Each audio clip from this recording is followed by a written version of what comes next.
You ask Tiger to solve. This deals with linear equations with one unknown. The final result is n equals -36.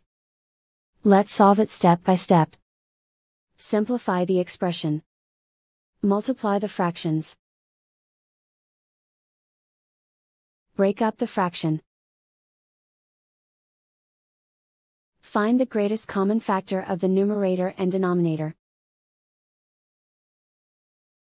Factor out and cancel the greatest common factor.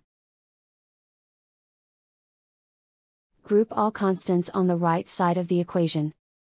Subtract 2 from both sides. Simplify the arithmetic.